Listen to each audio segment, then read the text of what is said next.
तो और दोस्तों कैसे हो आप सब लोग मेरे यार। तो स्ट्रॉन्गेस्ट वॉरियर के इस एपिसोड की शुरुआत वहीं से होता है जहां से कि पिछला एपिसोड खत्म हुआ था।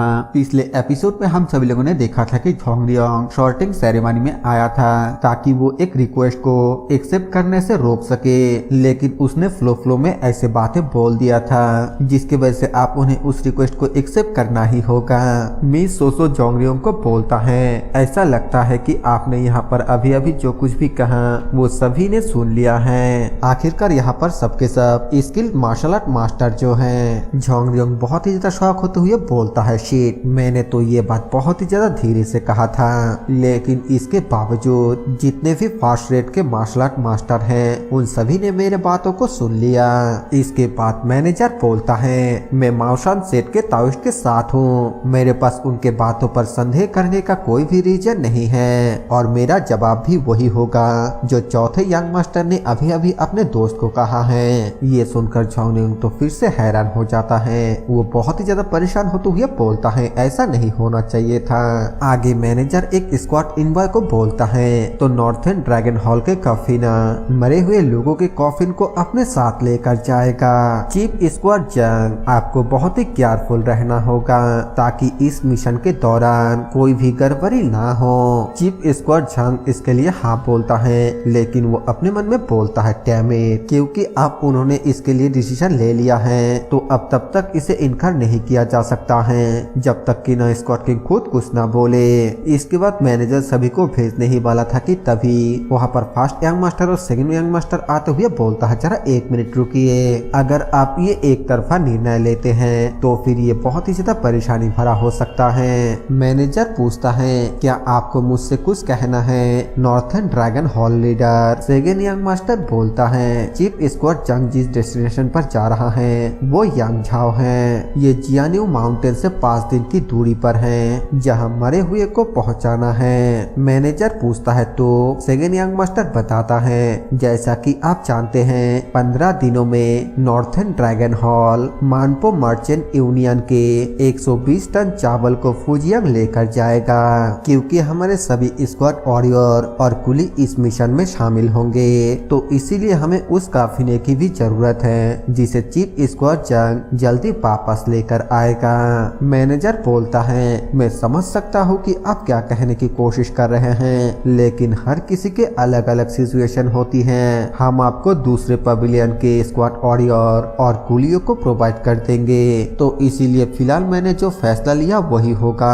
इधर झोंगरियोंग बहुत ही ज्यादा परेशान होते हुए अपने मन में बोलता है, आखिरकार मुझे क्या करना चाहिए? अगर ये आगे बढ़ा तो फिर बहुत ही ज्यादा बुरा होगा। इससे पहले कि बहुत देर हो जाए मुझे उन्हें रोकने का कोई तरीका ढूंढना होगा। और तभी वो अचानक से कुछ सोचने के बाद अपने हाथ को ऊपर करते हुए बोलता है, मैं जाऊंगा। जो सुनकर मिस सोसो बहुत ही ज्यादा हैरान होते हुए बोलती है, यंग मास्टर आपने अभी अभी क्या कहा? यहाँ तक कि स्क्वाड किंग और बाकी के सभी भी हैरान हो जाता है। थर्ड यंग मास्टर बोलता है, मेट्रोपॉलिटन एग्जाम 1 महीना बाद है और तुम कह रहे हो कि तुम स्क्वाड मिशन में जाओगे, क्या तुम पागल हो चुके हो? मैनेजर बताता है, सिर्फ स्क्वाड वॉरियर और कुली ही इसमें शामिल हो सकता है। झोंगरियोंग सोचता है, अगर मैं मिशन को नहीं रोक सकता तो फिर मुझे इस तबाही को होने से रोकने की कोशिश करना चाहिए। फिर वो मैनेजर को बोलता है, अगर बात ऐसी है तो फिर मैं चाहता हूँ कि आप मुझे जूरिन स्क्वाड में शामिल करें। जैसा कि आप जानते हैं मैं ऑलरेडी इसके लिए क्वालिफाइड हूँ। ये सुनकर मैनेजर पहले तो हैरान होता है और फिर बोलता है, जूरेन स्क्वाड मिशन में शामिल नहीं होते हैं। झोंगरियोंग बोलता है, हालांकि ऐसा बहुत ही ज्यादा कम होता है, लेकिन ये एक्सेप्शन है ना, मतलब कि जूरेन स्क्वाड को भी कभी कभी मिशन के लिए भेजा जा सकता है। मैनेजर बोलता है, मैं समझता हूँ कि आप मृतकों के वीरतापूर्ण कार्य के लिए कैसा महसूस करते हैं, लेकिन प्लीज सही पर रुक जाइए, हम इन सब का ख्याल रख लेंगे, इसलिए आप सिर्फ मेट्रोपॉलिटन एग्जाम के लिए तैयारी कीजिए। झोंगरियोंग बोलता है, मेरे लिए प्रोविंशियल एग्जाम को देने का एकलौता वजह था एक जूरेन स्क्वाड बनना और स्क्वाड मिशन में जाना।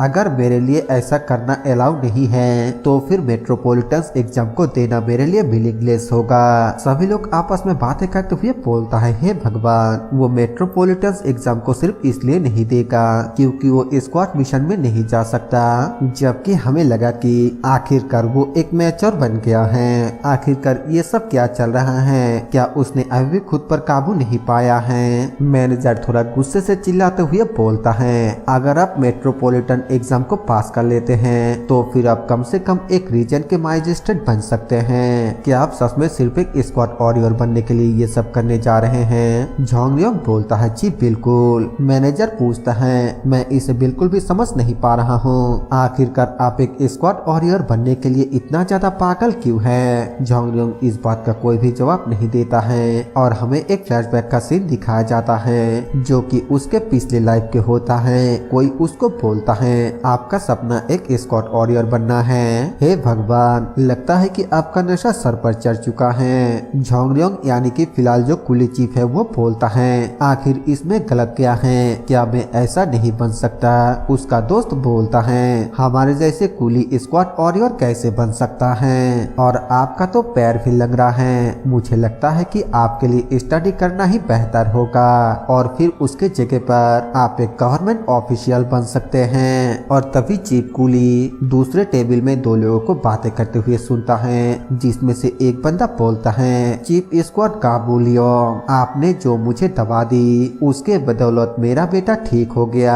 आपका बहुत बहुत शुक्रिया। दूसरा बंदा बोलता है, सुनकर अच्छा लगा। यहाँ पर फ्लैशबैक में इन दोनों को दिखाने का मतलब यह है क्योंकि ये वही बंदा चीफ स्क्वाड काबुलियोंग है जिसको कि हमने फर्स्ट एपिसोड में उन डाकुओं के हाथों मरते हुए देखा था। और यहाँ पर आप लोग ये सोच लीजिए कि ये झोंगरियोंग का एक आइडल की तरह है, यानी कि यहाँ पर झोंगरियोंग चीफ स्क्वाड काबुलियोंग की तरह बनना चाहता है। यहीं पर ये फ्लैशबैक खत्म होता है। झोंगरियोंग अपने फादर की तरफ देखते हुए अपने मन में बोलता है, जिस वजह से मैं एक स्क्वाड वॉरियर बनना चाहता हूँ। और फिर आगे सभी को बोलता है, मैं यहाँ पर मौजूद सभी स्क्वाड वॉरियर से एक सवाल पूछना चाहता हूँ, आखिरकार आप सभी ने ये प्रोफेशन क्यों चुना?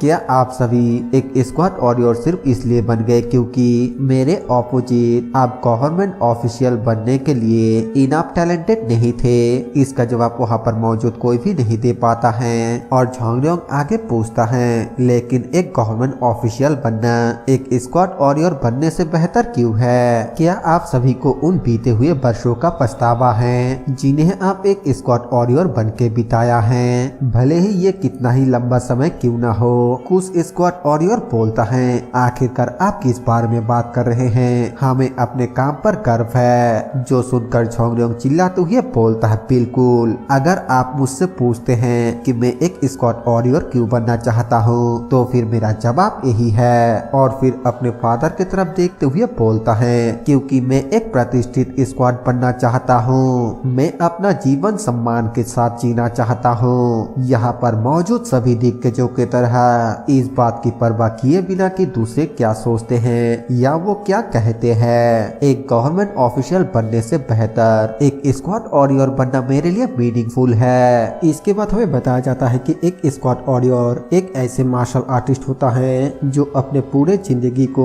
स्क्वाड एजेंसी के काम के लिए समर्पित कर देता है। Squad commander, pavilion leader, hall leader और यहाँ तक कि स्क्वाड किंग भी एक तरह से एक स्क्वाड वॉरियर है। जैसे एक शॉटमैन का सपना होता है एक ग्रेट शॉटमैन बनना और एक स्कॉलर का सपना होता है एक स्कॉलर मास्टर बनना, उसी तरह से स्क्वाड वॉरियर का सपना होता है एक रेपुटेबल स्क्वाड बनना। पूरे सेंटर प्लैनेट में ऐसे सिर्फ 4 ही लोग हैं। वो 4 ग्रेट रेपुटेबल स्क्वाड हैं जिन्हें स्क्वाड एजेंसी में एक हीरो के तरह पूजा जाता है। उनमें से एक है ली चोंग-सेन, हेवनली ड्रैगन स्क्वाड एजेंसी पर एकलौता रेपुटेबल वॉरियर का टाइटल हासिल करने वाला स्क्वाड वॉरियर। चारों में से एक कदम आगे रहने के वजह से वो स्क्वाड किंग बन गया। सभी स्क्वाड वॉरियरों के बीच एक जीता जागता लेजेंड। इसके बाद झोंगरियोंग अपने मन में बोलता है, यहाँ पर मौजूद सभी चीफ स्क्वाड भी एक एक दिग्गज हैं। मेरे जैसे एक यंग मैन का इस तरह का जवाब उनके दिलों में गूंज जाएगा और जिस पल ऐसा होगा चीजें मेरे हिसाब से चलेगा। और तभी मिस सोसो हंसते हुए बोलती हैं, लेकिन यंग मास्टर, क्या आपने नहीं कहा था कि आप सिर्फ एक ही चीज कहेंगे? जो सुनकर बाकी के सभी लोग भी हंसते हुए बोलता है, हाँ बिल्कुल यंग मास्टर, आपका दोस्त बिल्कुल सही बोल रहा है। आपने तो बहुत कुछ कह दिया, लेकिन फिर भी आपने जो कुछ भी कहा वो सब सच था। यंग मास्टर आप सच में कमाल के हैं। जो सुनकर झोंगरियोंग थोड़ा ब्लश करने लगता है और अपने मन में बोलता है, चाहे जो भी हो, लेकिन ये अच्छी बात है कि ये काम कर गया। फिर वो अपने फादर की तरफ देखते हुए अपने मन में बोलता है, लेकिन सब कुछ डिपेंड करता है स्क्वाड किंग के डिसीजन पर। और तभी हमें दिखाया जाता है कि स्क्वाड किंग स्माइल करने लगता है, जिसके बाद वो मैनेजर को इशारा करता है, यानी कि स्क्वाड किंग इस बात के लिए मान गया था। मैनेजर भी इशारे को समझने के बाद सभी को बोलता है, हेवनली ड्रैगन स्क्वाड एजेंसी का अनाउंसमेंट, आज से जुरेन ली झोंगरियोंग को एक स्क्वाड वॉरियर के तौर पर नियुक्त किया जाता है। जो सुनकर सभी लोग बहुत ही ज्यादा खुशी से चिल्लाने लगता है और झोंगरियोंग तो ये सुनकर बिल्कुल भी यकीन नहीं आ रहा होता है। उसे यकीन ही नहीं हो रहा है कि उसके पिछले जीवन के सपना आखिरकार पूरा हो गया।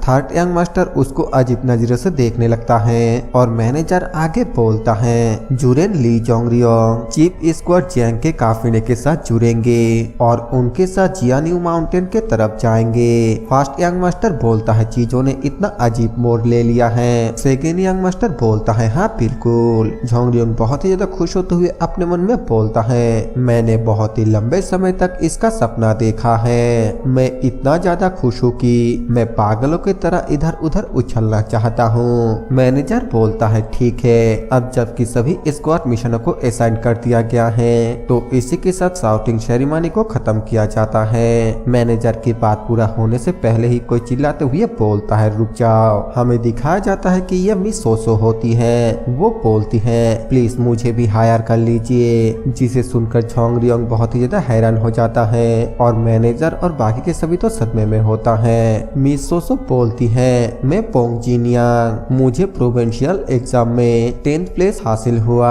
आप अगर मुझे मेट्रोपॉलिटन एग्जाम तक हायर करते हैं तो फिर मैं आपका बहुत ही ज्यादा आभारी रहूंगा। मैनेजर बोलता है, बस बहुत हुआ, क्या तुम ये कह रहे हो कि तुम स्क्वाड मिशन में जाना चाहते हो? मिस सोसो बोलती है, हाँ बिल्कुल। झोंगरियोंग धीरे से उसको रोकते हुए बोलता है, जरा एक मिनट रुक जाओ, आप अभी क्या करने की कोशिश कर रहे हैं? आखिरकार आप अचानक ऐसा क्यों कर रहे हैं? मिस सोसो गुस्से के साथ उसको बोलती है, मेरे बिना अकेले आपके कहीं जाने की हिम्मत कैसे हुई? क्या आप भूल चुके हैं कि आपने मुझे प्रॉमिस किया था कि आप मेरे साथ नूडल्स खाने जाने वाले हैं? झोंगरियोंग उसको समझाते हुए बोलता है, एक स्क्वाड मिशन आपके इमेजिन से भी कई गुना ज्यादा मुश्किल है। अगर शहर में पहुंचने से पहले रात हो जाता है तो फिर आप नहा नहीं पाएंगे और आपको पहाड़ों या फिर पत्थरों के ऊपर सोना पड़ेगा।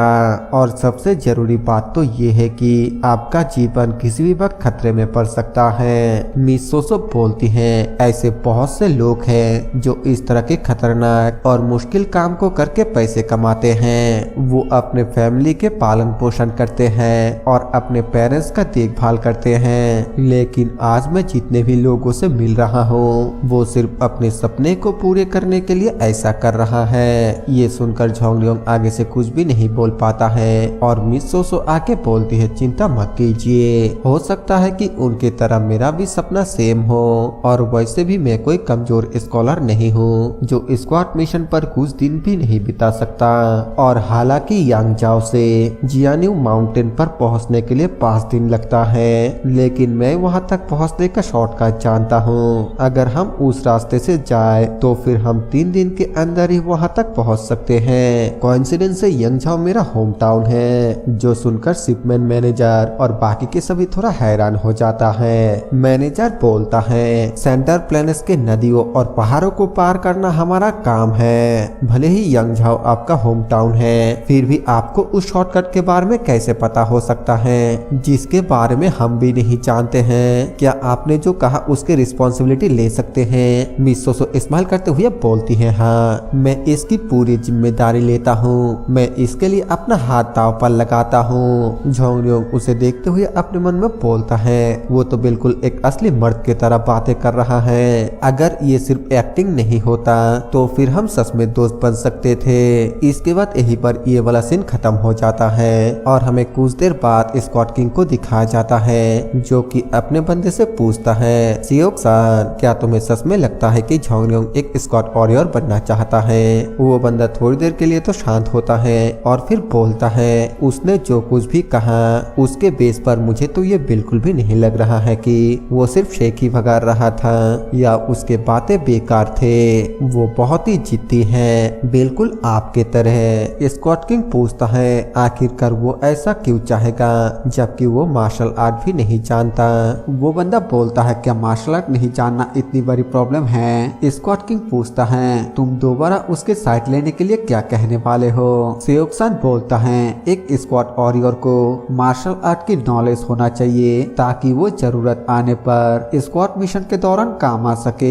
लेकिन स्क्वाड मिशन को सक्सेस करने के लिए और भी कई तरीके हैं। स्क्वाड किंग बोलता है, मैं ऐसा सिर्फ इसलिए कर रहा हूँ क्योंकि यह बहुत ही ज्यादा डिसअपॉइंटिंग है। उसके लिए अपने जिंदगी जीने के कई आसान तरीके हैं। अगर वो सच में एक स्क्वाड वॉरियर बनना चाहता है तो फिर वो अपने भाइयों के तरह 3 से 4 साल तक स्क्वाड मिशन में जा सकते हैं और फिर एक पवेलियन मास्टर बन सकता है। लेकिन ऐसा लगता है कि वो हमेशा के लिए एक स्क्वाड वॉरियर बनकर रहना और पूरे दुनिया पर घूमना चाहता है। इतना मुश्किल रास्ता जहाँ उसे गर्म कमरे से भी ज्यादा खुले मैदान में सूखे घास और पत्थरों के ऊपर सोना पड़ेगा।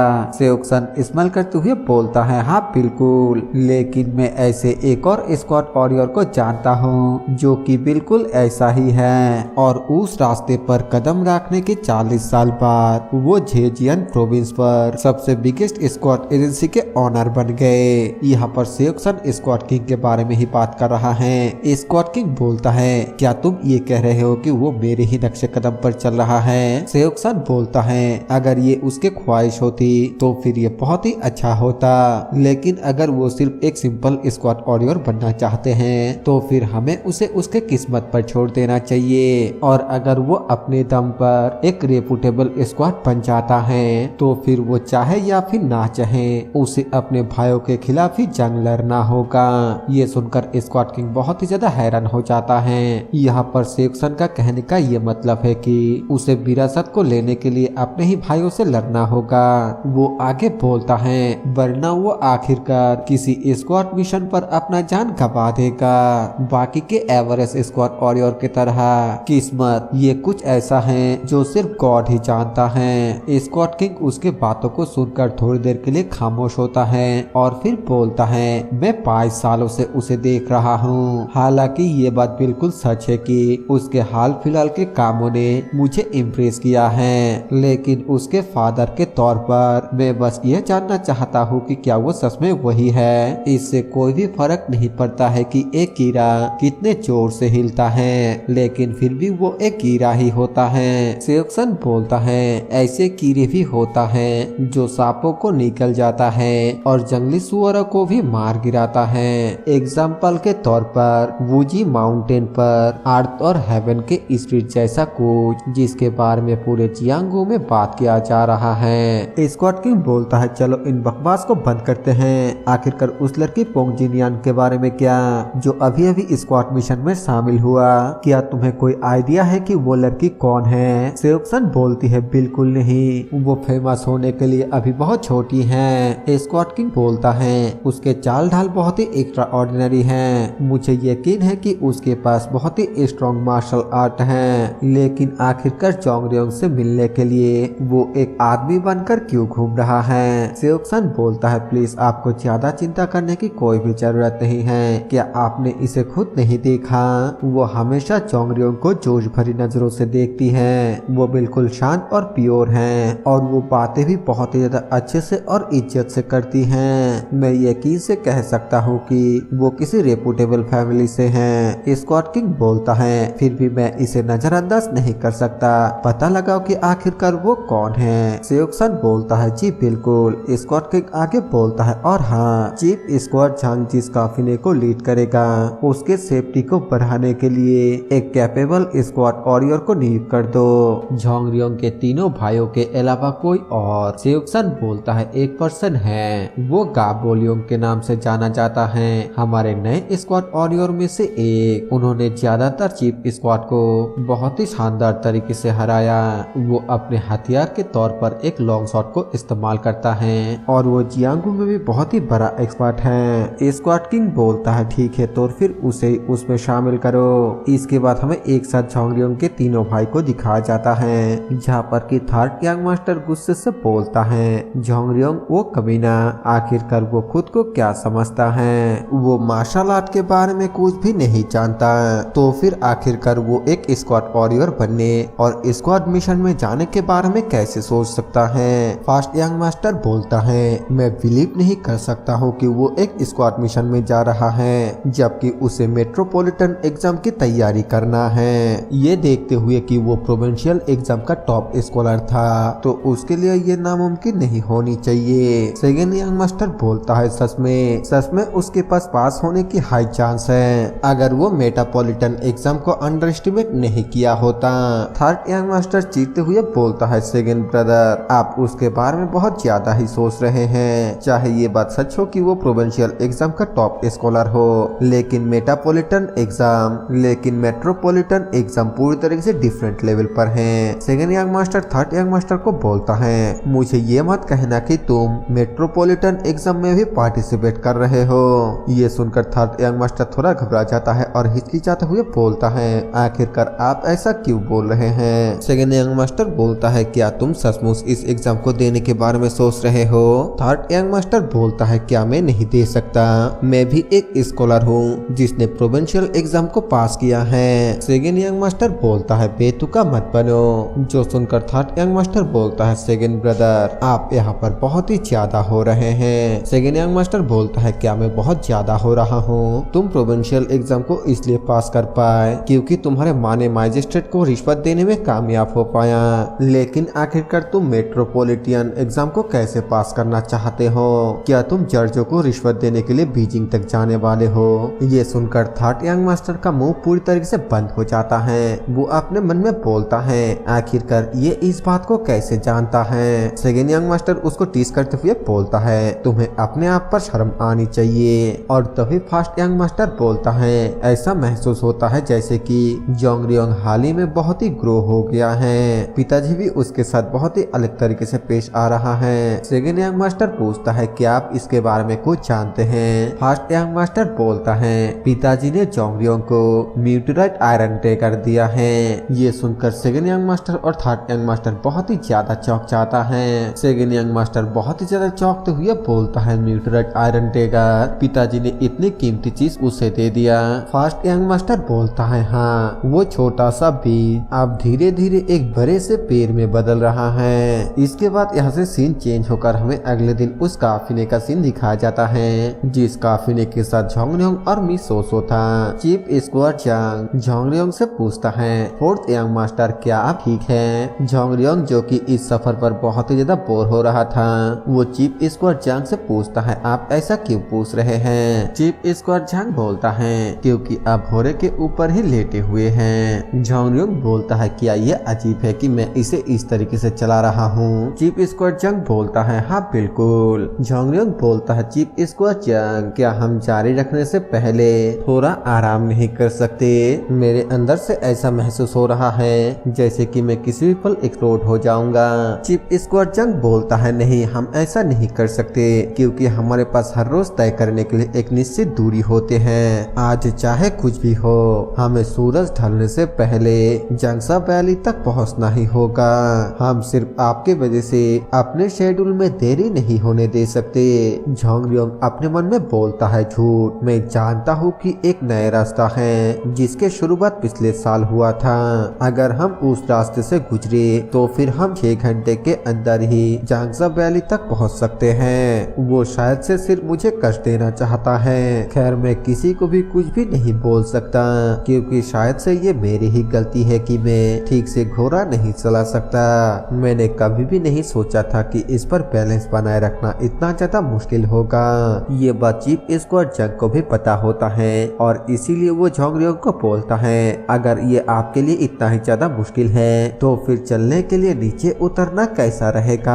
शायद से अपने घोड़े को खींचना ज्यादा थका देने वाला नहीं हो सकता क्योंकि ये कुलियों की तरह पूरे वजन को अपने पीठ पर ले जाने से तो बेहतर ही है ना। ये सुनकर पीछे जितने भी स्क्वाड वॉरियर होता है वो सभी के सभी हंसने लगता लगता है और झोंगरियोंग का मजाक उड़ाने लगता है, जिस वजह से झोंगरियोंग बहुत ही ज्यादा शर्मिंदा होते हुए मन ही मन उनको गाली देने लगता है। और तभी चीफ स्क्वाड जंग अपने घोड़े को तेज भगाते हुए बोलता है, मैं पहले आगे बढ़ूंगा, बाद में मिलते हैं फोर्थ यंग मास्टर। तभी मिस सोसो झोंगरियोंग को बोलता है, अगर आप इस तरीके से सवारी करेंगे तो फिर आप ज्यादा दूर तक नहीं जा पाएंगे। झोंगरियोंग बोलता है, कोई बात नहीं, मैं अभी भी आगे बढ़ सकता हूँ। और तभी मिस सोसो बोलती है, मैं आपके घोड़े के बात कर रहा हूँ, आपके नहीं। अगर आप इसी तरीके से सवारी करते हैं तो फिर आपके घोड़ा ज्यादा दूर तक चल नहीं पाएगा। जो सुनकर झोंगरियोंग हैरान हो जाता है और मिस सोसो आगे बोलती है, ठीक है, आप अब अपने पीठ को सीधा कीजिए और ग्रेविटी फोर्स को अपने रीढ़ की हड्डी पर डालिए। उसके बाद पैरों से घोड़े को ऐसे पकड़िए जैसे कि आप घोड़े को गले लगा रहे हैं। झोंगरियोंग उसी तरह करते हुए पूछता है, क्या ऐसे? और तभी अचानक से उसका बैलेंस भी करने लगता है। मिस सोसो उसको बैलेंस बनाए रखने के लिए बोलता है और वो मिस सोसो के बारे में सोचते हुए अपने मन में बोलता है, नामगोंग क्लैन के प्रीशियस डॉटर होने के बावजूद वो घोड़े को इतने अच्छे से चला सकती हैं। ये मेरे लिए अपने प्राइड की परवाह करने का समय नहीं है। जब कोई तुम्हें कुछ सिखाने की कोशिश कर रहा हो तो हमेशा जल्दी सीखने की कोशिश करनी चाहिए। ये बोलने के बाद झोंगरियोंग मिस सोसो के बताए हुए तरीके को फॉलो करते हुए बड़े ही ध्यान से घोड़े के ऊपर बैठने लगता है और मिस सोसो बोलती है, बहुत बढ़िया, देखना आप इसे कर सकते हैं। झोंगरियोंग बोलता है, ऐसा लगता है कि मैं अभी गिरने वाला हूँ। मिस सोसो बोलती है, सभी चार पैरों वाले जानवरों के चलने के अनोखा तरीका होता है, आपका शरीर इसकी आदी हो रहा है, तो बस आपको इसे कुछ समय देना चाहिए। झोंगरियोंग बोलता है, क्या आप मुझे कुछ और सिखाने नहीं जा रहे हैं? मिस सोसो बोलती है, आप मुझसे ये उम्मीद नहीं कर सकते हैं कि मैं इतने कम समय में आपको सब कुछ सिखा दूंगा। ऐसा नहीं है कि आप मुझे आपका सारे सीक्रेट बता देंगे। एक टॉप स्कॉलर बनने के बावजूद आपको मुझे एक बाउल नूडल्स खिलाया नहीं जा रहा है। झोंगरियोंग गुस्से से बोलता है, मैं 8 बाउल नूडल्स के साथ डम्पलिंग भी खरीदूंगा। मिस सोसो बोलती है, क्या शुरू से ही डम्पलिंग शामिल नहीं थे? झोंगरियोंग बोलता है, मैं बम्बू लीफ ग्रीन वाइन भी खरीदूंगा। जो सुनने के बाद मिस सोसो उसको अच्छे से घोड़े कैसे चलाया जाता है उसके बारे में बता देती है, जिसे फॉलो करते हुए झोंगरियोंग भी अच्छे से करने लगता है। मिस सोसो बोलती है, ये कैसा है? झोंगरियोंग बोलता है, ये जरूर से एक्स्ट्रा डम्पलिंग के काबिल है। मिस सोसो स्माइल करते हुए बोलती है, ये सुनकर अच्छा लगा।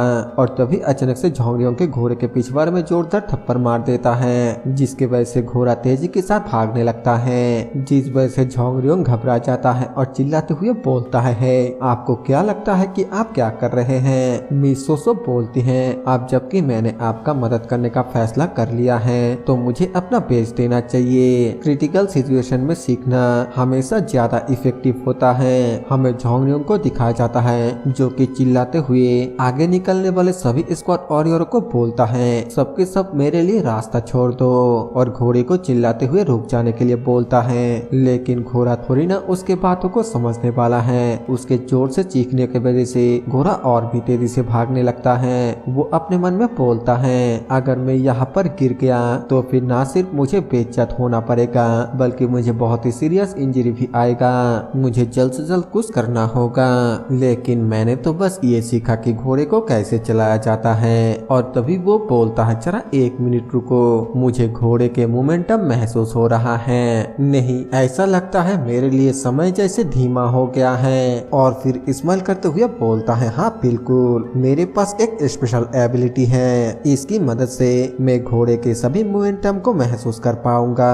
और फिर बहुत ही अच्छी तरीके से घोड़े को चलाने लगता है। थोड़ी देर बाद वो एक खुले मैदान में आ जाता है और फिर वहाँ से शानदार तरीके से एक फूल को तोड़ते हुए घोड़े को रोक देता है। थोड़ी देर बाद मिस सोसो भी वहाँ पर पहुँच जाती है और उसको बोलती है, आपने सचमुच बहुत ही तेजी के साथ इसे सीख लिया है। हालांकि मैं जानता था कि आप बहुत ही जल्दी सीख जाएंगे, लेकिन आपने तो मेरे एक्सपेक्टेशन को भी पार कर दिया। झोंगरियोंग बोलता है, ऐसे अच्छे टीचर के बिना ये कभी भी मुमकिन नहीं था, इसके लिए शुक्रिया। मिस सोसो बोलती है, मैं सच में इन सब का श्रेय लेना चाहता हूँ, लेकिन मुझे लगता है कि ये कुछ ज्यादा हो जाएगा। झोंगरियोंग अपने मन में बोलता है, पोंगजिन यांग के बिना नहीं, नामगोंग सोसो के बिना सच में ये सीखना बहुत ही मुश्किल होता। और फिर उसको वो फूल देने लगता है। मिस सोसो शर्माते हुए बोलती है, आप किसी लड़के को फूल कैसे दे सकते हैं? झोंगरियोंग बोलता है, क्यों नहीं दे सकता, हर किसी को फूल पसंद है ना? मिस सोसो बोलती है, इसे दूर फेंक दो, इसके वजह किसी लेडी को कोई फूल जैसे कुछ देना।